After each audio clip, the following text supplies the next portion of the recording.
un véritable trésor de notre région. Pendant plus de 2 siècles, notre Nord-Pas-de-Calais en fait a été le lieu d'une production foisonnante, notamment à Roubaix et à Tourcoing. Et puis après la crise, eh bien, la région a dû se transformer, a dû se réinventer. Aujourd'hui, ce savoir-faire est conservé et transmis.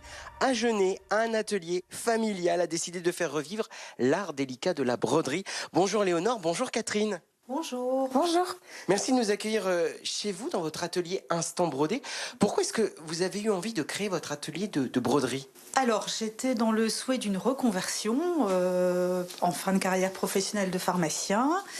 Et j'ai eu la possibilité avec mes filles de découvrir ce métier de broderie dans un atelier du Cambrésis. Et voilà, nous avons eu un coup de cœur. Alors vous avez toutes les trois, puisque donc il y a aussi votre autre sœur, hein, Léonore, je dis pas de bêtises, Oui, vous avez toutes les trois des parcours assez étonnants. D'où vient le nom Instant Brodé? Parce que c'est joli en fait. Alors, je me souviens encore quand on l'a trouvé, on était en voiture.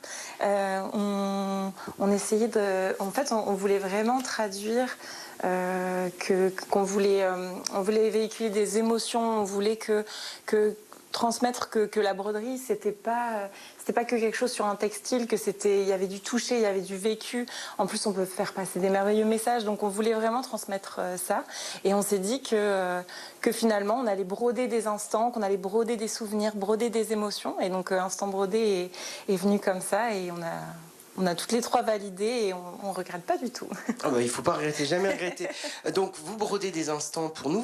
Comment s'est fait le choix de vous installer ici à Genêt? On reste vraiment dans le bassin textile, hein. Roubaix-Tourcoing, là on est vraiment dans le cœur du textile du Nord. Ça a été assez pragmatique, c'était la disponibilité du local et la possibilité de pouvoir entrer cette machine dans le local de manière assez facile. Donc voilà, il y a eu l'aspect pragmatique, il y a l'aspect Hauts-de-France aussi, parce qu'on est vraiment dans une terre de textile. Et on aimerait être un maillon de la chaîne et redorer le blason de cette région textile. Alors vous nous parlez de la machine, Catherine, c'est génial, on va en profiter. Je ne sais pas si vous travaillez toutes les deux l'une à côté de l'autre, comment ça fonctionne, mais en tout cas, on est très curieux de voir un petit peu ce qui se passe ici à Instant Brodé à Genêt avec ces premières machines. Alors allons-y. Exactement. Donc là, il y a 2 positions sur la machine et celle-ci, c'est celle où on peut installer des grands textiles. Donc là, on a installé le textile d'un couple de clients pour leur mariage. Ils vont pouvoir faire la découpe après et la confection. Donc nous, on intervient avant la confection de l'objet textile. Je vais pouvoir lancer la machine.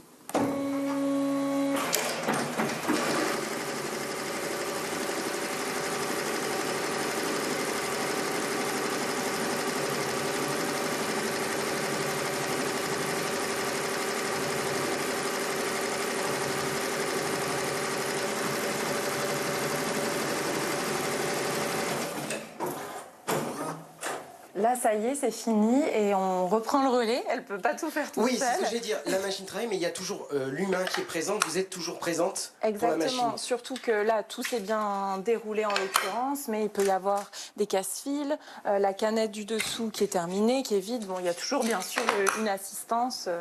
Elle fait pas tout toute seule.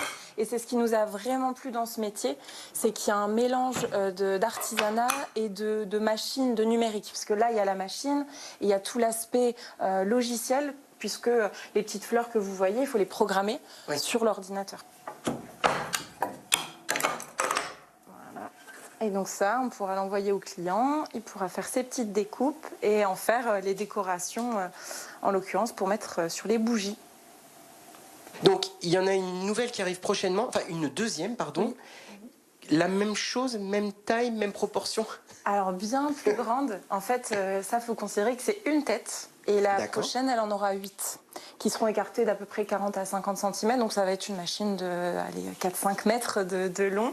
Donc on va changer de local parce qu'ici, comme vous le voyez, ça ne passera pas. On sera toujours dans notre belle région, mais on va changer d'ici quelques semaines. C'est pour très bientôt. Donc il y a des clients particuliers, du professionnel. Ouais. Je veux dire, n'importe qui peut venir. Si, admettons, on va prendre un exemple tout simple, pour mon filleul qui adore les casquettes, j'ai envie de lui faire broder quelque chose sur sa casquette, c'est tout à fait envisageable. Tout à fait.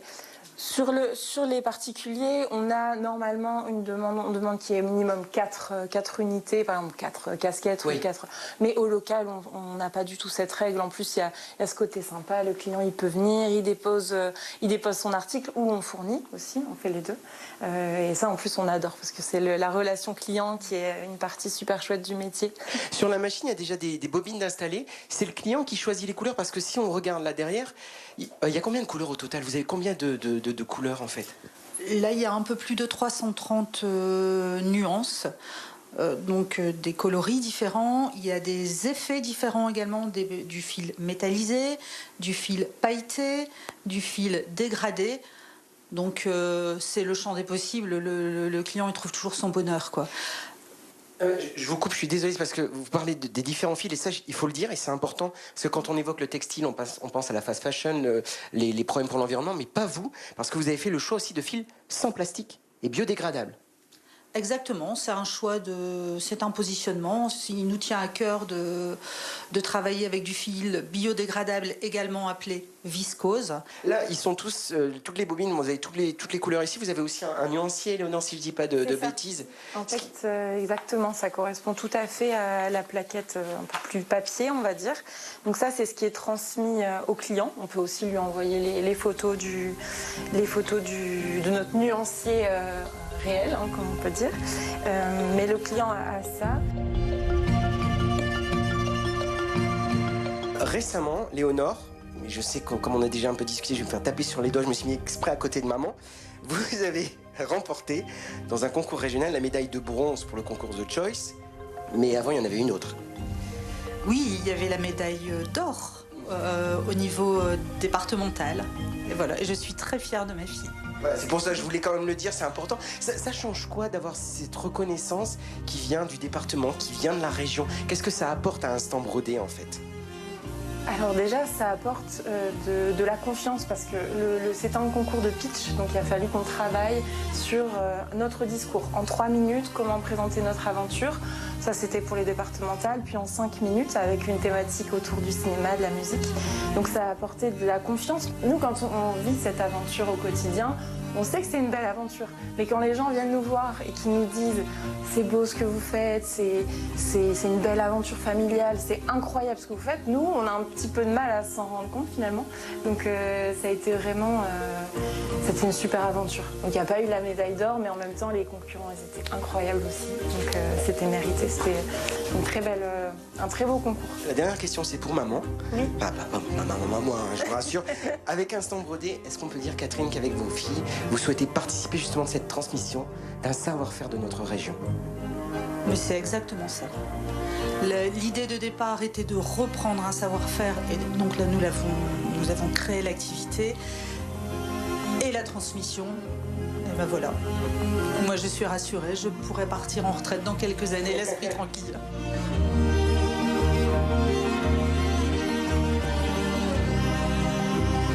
Eh bien voilà un exemple de décoration et de broderie, art délicat de la broderie, je l'avais dit, même s'il y a la machine, il y a l'être humain et donc ça reste délicat.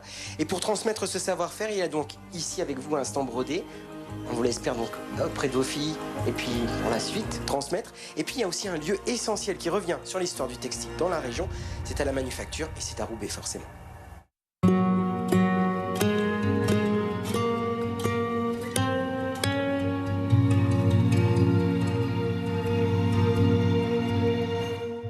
Ça y est, nous sommes à Roubaix, dans la Manufacture, la ville aux 1000 cheminées. On va vous expliquer un petit peu l'histoire du textile et on est devant la machine emblématique. Bonjour Émilie Koulibaly. Bonjour. Vous êtes donc chargée des collections ici à la Manufacture. Je dis machine emblématique parce que celle-ci, elle a son importance. C'est la machine de la grande époque roubaisienne. C'est ça, en fait, c'est un métier qui date de 1911. Et 1911, à Roubaix, eh bien, c'est l'apogée textile. C'est la ville, une des villes les plus riches de France. C'est la capitale mondiale de la laine. Et un emblème vraiment que tout le monde voit quand il vient visiter Roubaix, c'est l'hôtel de ville qui a été inauguré en 1911 pour être le symbole de cette richesse. Bon alors, symbole de cette richesse avec son textile. Elle fonctionne encore cette petite machine? Oui, tout à fait. On a la chance ici d'avoir une équipe de super tisserands qui vient régulièrement pour bichonner ces métiers à tisser. On arrive encore à les mettre en fonctionnement pendant les visites guidées. Bon bah alors à vous de jouer. C'est parti. Je vais juste vous laisser mon micro. On a besoin des deux mains.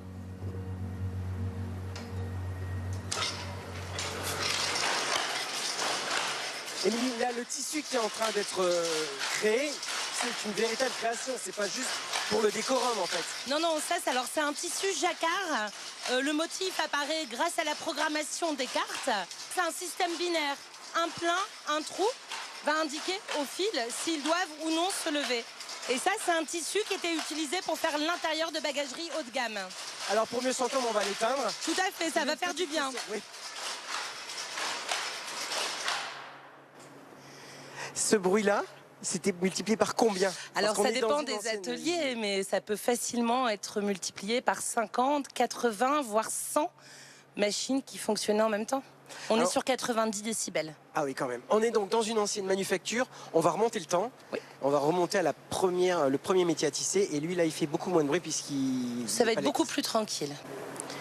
Émilie voyage dans le temps. On remonte donc au Moyen-Âge. C'est ça, là on est sur une reproduction d'un métier à tisser du XIe siècle. C'est l'époque à laquelle on va commencer à tisser ici à Roubaix. C'est vraiment une activité non pas anecdotique mais complètement parallèle à l'activité principale qui est l'agriculture. Et les paysans ont chez eux des petits métiers à tisser, non pas pour faire commerce, ça ne leur est pas autorisé. Ah non, non, contrairement à ce qu'on peut penser, c'est pas du tout pour du commerce à la base. Vraiment c'est uniquement pour répondre à leurs propres besoins. Ils ont tout ce qu'il faut, les moutons, ils vont tondre, carder, filer leur laine et tisser pour eux-mêmes. En fait, on n'a pas le droit à cette époque de vendre du tissu. Ce droit va nous être octroyé lors de la signature de la charte des drapiers. On est alors en 1469 et les Roubaisiens vont obtenir le droit légal de faire drap de toute laine. On a donc autorisation à tisser et commercer la laine. Ce qui veut dire qu'à partir de ce moment-là, on va commencer à parler d'une industrialisation parce qu'on va essayer d'avoir plus de métiers à tisser ou ça va être chaque famille qui aura une production à vendre. On ne va pas encore parler d'usine, on est plutôt sur des ateliers où en fait des propriétaires terriens vont implanter des petits ateliers avec quelques métiers à tisser qu'ils mettront à disposition des ouvriers et qui seront eux payés à la production. Alors celui-là, donc Moyen-Âge, je suppose que le suivant... C'est un de ceux-là en fait. Voilà, alors celui-ci c'est l'évolution en fait du métier précédent. Évolution parce qu'on est maintenant dans des ateliers. On a un souci de rentabilité qui n'existait pas auparavant. Donc on va être sur des métiers plus performants. Sur le précédent, on avait 4 pédales à manipuler, ce qui n'était pas évident. Là, il n'y en a plus qu'une. Grâce à un petit système de programmation, c'est un peu... Le système qui va arriver avant Jacquard, on est encore toujours sur un système binaire qui va permettre de dire au cadre à quel moment il faut se lever. Et surtout, la petite innovation emblématique du tissage, c'est l'apparition de la navette volante qui va être propulsée à bras pour faire passer le fil de trame de plus en plus rapidement. Avant, ici, c'était une ancienne usine, c'est ça en fait? C'est ça, on a la chance d'être implanté sur un ancien tissage. Cette ouverture de musée d'entreprise d'abord a été à l'initiative du dernier propriétaire qui a voulu conserver, il était novateur, une trace de ce patrimoine et il a constitué dans une des anciennes pièces d'atelier un petit musée avec des métiers à tisser chronologiquement disposés pour qu'on puisse comprendre les évolutions des techniques en parallèle de l'évolution de la ville de Roubaix. Comprendre l'évolution des techniques, c'est notamment aussi ces petites cartes perforées. Alors, ces cartes perforées ont été inventées à Lyon par Joseph-Marie Jacquard en 1801. Et là, on est face à la version augmentée du système Jacquard, puisque là, c'est un métier qui date de 1860, sur lequel la vapeur va permettre d'installer des mécaniques Jacquard assez impressionnantes, puisqu'on a là 20 000 cartes perforées. Et ça, une telle machine, c'est une production de combien de tissus, enfin je vais pas dire tissus, c'est pas le bon mot autant pour moi, mais combien de tapis par exemple qui sont réalisés? Alors sur ce métier déjà qui nécessite une année entière de préparation, on va sortir la tenture murale qui est juste ici à une vitesse assez impressionnante puisqu'elle sort en 35 minutes. Ah oui, 35 minutes à la fin du 19e siècle. Ouais, c'est ça, c'est le début de la production en série. Voilà, on installe les machines à vapeur encore. Machine à vapeur, oui, bien sûr. Alors Émilie, on montre pas tout, Comme ça donnera envie peut-être à nos téléspectatrices et téléspectateurs de venir faire un petit tour. Parce que la visite, elle dure combien de temps normalement? C'est 1 heure en règle générale. Donc là, vraiment, en 1 heure, on a le temps de découvrir plus en profondeur l'histoire et de voir plus de machines en fonctionnement.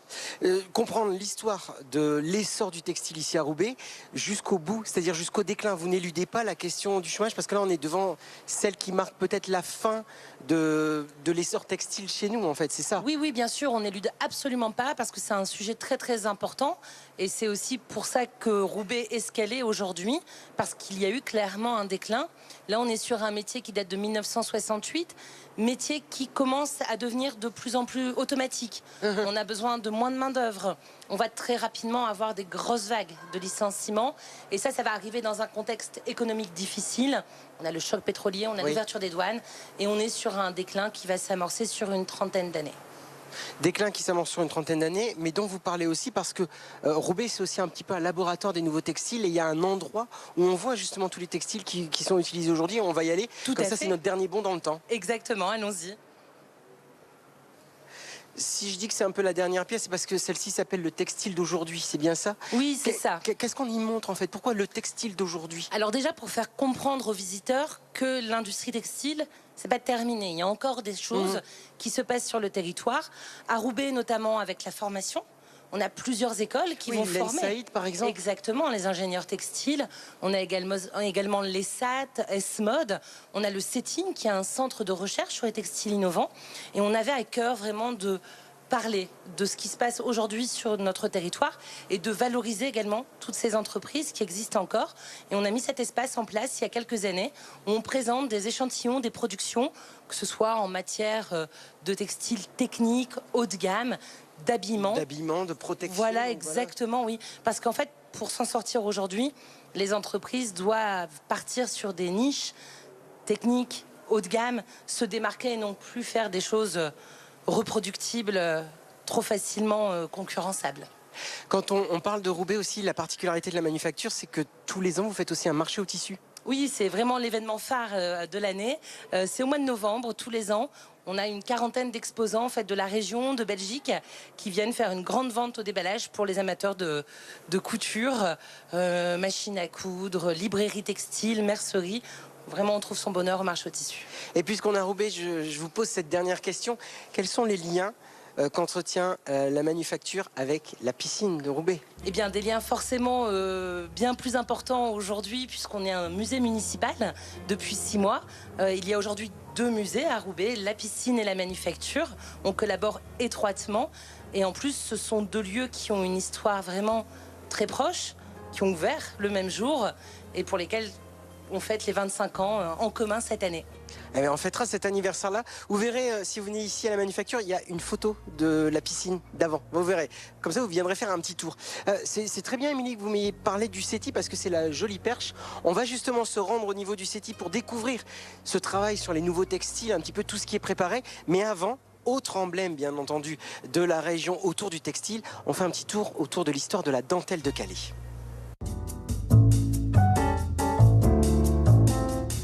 Une fois que l'on pousse la porte du musée, de la dentelle, il y en a partout. Des réalisations plus traditionnelles aux plus extravagantes, on y voit le charme intemporel du tulle, ce tissu léger formé d'un incroyable réseau de mailles. Chaque pièce est une invitation à explorer l'histoire et l'artisanat autour de ce savoir-faire calaisien. Mais comment est-il arrivé à Calais ? La dentelle telle qu'on la connaît à Calais, c'est un produit industriel. C'est une dentelle mécanique de grand luxe, mais qui reste néanmoins fabriquée dans les usines. Cette dentelle, elle est arrivée sur le territoire grâce à une invention britannique et c'est une délocalisation en fait d'une partie de l'industrie textile britannique qui est arrivée au plus près sur le continent européen via Calais, qui s'est implantée dans la ville qui avait le potentiel pour accueillir cette nouvelle activité ouvrière. La dentelle était produite à Calais, non pas forcément par le biais de grandes usines telles qu'on pourrait les imaginer assez facilement, mais plutôt par tout un tissu de petits entrepreneurs qui réussissaient à acheter un métier, deux métiers, employer des ouvriers, avoir embauché des commerciaux. Voilà, chacun, c'est toute une multitude, tout un tissu finalement économique qui vivait autour de la dentelle. Et ce tissu économique, il a été particulièrement florissant durant la seconde moitié du 19e siècle, notamment dans le dernier quart du 19e siècle, à un moment où la dentelle était très à la mode, où les parures du vêtement des femmes devaient refléter la richesse du mari et de la famille, et où l'on investissait réellement dans l'achat de dentelle. Voilà, l'histoire de la dentelle de Calais n'a plus aucun secret grâce à Jérémy Mailleux. On est maintenant ici au cœur du CETI à Tourcoing. Je suis avec Frédéric Silver, vous êtes le directeur général. C'est quoi le CETI en fait? Bonjour. Le CETI, c'est un centre de recherche industrielle qui vient aider les industriels dans leur transition durable. On développe des matières, on développe des produits semi-finis pour les transformateurs, on développe également des produits finis qui sont mis sur le marché. Donc le CETI existe depuis 2012. Quand vous dites développer de nouveaux produits, c'est-à-dire que vous transformez, vous cherchez, vous améliorez? Alors on travaille réellement avec tous les acteurs de la chaîne de valeur textile. Oui. On va développer des thermoplastiques, vérifier qu'ils sont utiles pour des applications textiles. On va vérifier aussi que certaines fibres naturelles sont utiles pour des matériaux textiles.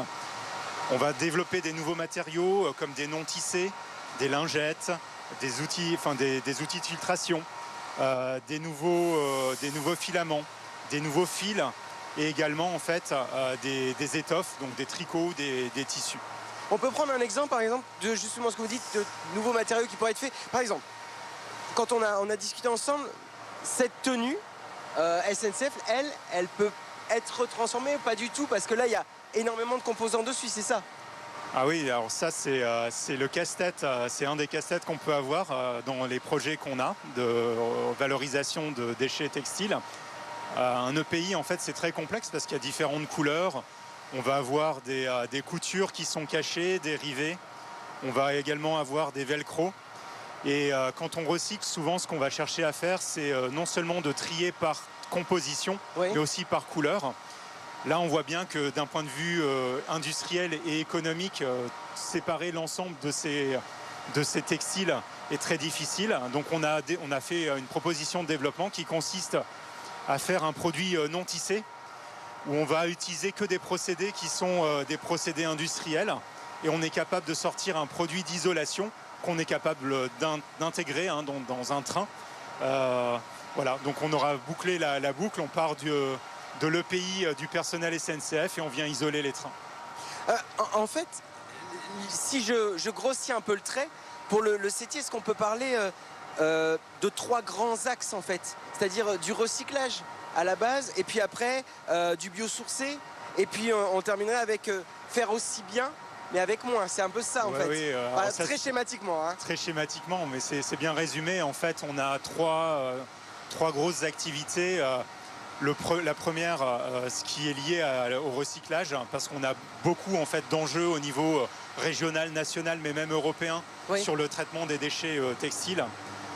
Donc là, on va travailler sur la façon de valoriser les gisements de déchets qui sont actuellement disponibles, soit pour en refaire des produits en boucle fermée, on va ressortir des fils. Donc cette machine, en fait, à partir de fibres qu'on a recyclées, on vient en faire un ruban et ce ruban ensuite est traité par une machine de filature open-end pour faire une bobine.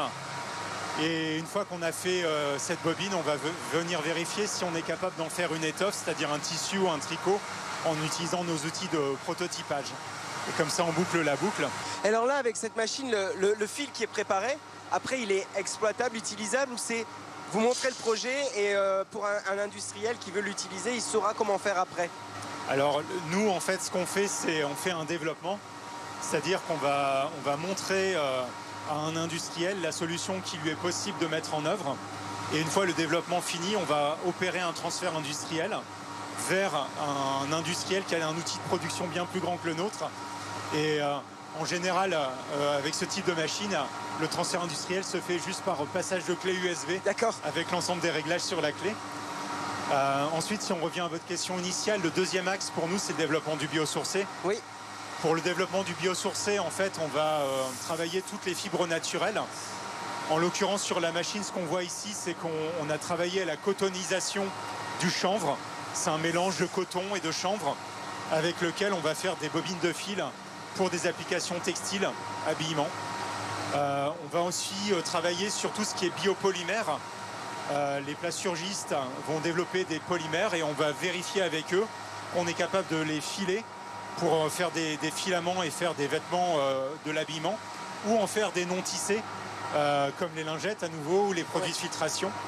Et la dernière chose qu'on fait dans le biosourcé, c'est l'extraction en fait de polymères naturels comme la cellulose, la kératine et faire par filage voie solvant des filaments qui sont l'équivalent de filaments synthétiques. On appelle ça des filaments artificiels. Là, donc, un centre comme le CETI fonctionne aussi énormément avec la recherche et le développement, mais aussi avec les écoles alentours. C'est un vivier aussi qui vous permet de travailler, les écoles d'ingénieurs du Nord-Pas-de-Calais. On pense à l'ENSAIT, on pense aussi au groupe Junia, par exemple. Oui, on les a reçus d'ailleurs cette année. On les a reçus toutes les deux et on reçoit à nouveau l'ANSET l'année prochaine. On reçoit les premières années, les troisièmes années. Donc ça, c'est aussi pour leur donner la culture du monde industriel, leur faire découvrir ce qu'est en fait la R&D dans un cadre de démonstration comme le nôtre. Et puis également, avec ces écoles, on cherche à développer les technologies du futur. Souvent, ces écoles ont des laboratoires de recherche très en amont. Et nous, on va utiliser leur développement et les industrialiser pour les mettre sur le marché. Donc on a une très forte complémentarité avec ces écoles et ces laboratoires. Cette forte complémentarité, ça permet aussi de rester, on va parler un peu du textile en tant que tel aujourd'hui, qui peut connaître toujours une crise, d'être concurrentiel parce que vous travaillez donc avec la région, avec le national, avec l'Europe, avec aussi le monde, mais il y a une concurrence forcément avec l'Asie qui est importante. Ah oui, il y a une très forte concurrence avec l'Asie, je crois que tout le monde en est au courant et aujourd'hui en fait on n'a pas le choix que d'être innovant pour rester compétitif. Dans quelques champs que ce soit, en fait, il est nécessaire en fait soit d'intégrer des nouvelles technologies, soit comme vous le disiez et vous parliez de notre troisième axe de développement, faire aussi bien avec moins. Faire des lingettes qui vont peser 30% de moins mais qui sont tout aussi absorbantes, faire des couches pour les bébés qui sont plus absorbantes mais beaucoup plus légères et qui vont consommer aussi moins d'énergie pour être produites. Ça, ce sont les sujets qu'on aborde tous les jours pour développer un textile durable. Un grand merci Frédéric Silver. On n'a pas tout dit bien entendu. Il faut venir, vous pouvez venir visiter le CETI, il faut s'inscrire en mairie de Tourcoing et puis notamment lors des journées du patrimoine. Vous voyez que le textile en fait inscrit dans notre région, dans notre histoire, véritablement c'est se renouveler. C'est comme ça que ça fonctionne pour rester un trésor de notre région.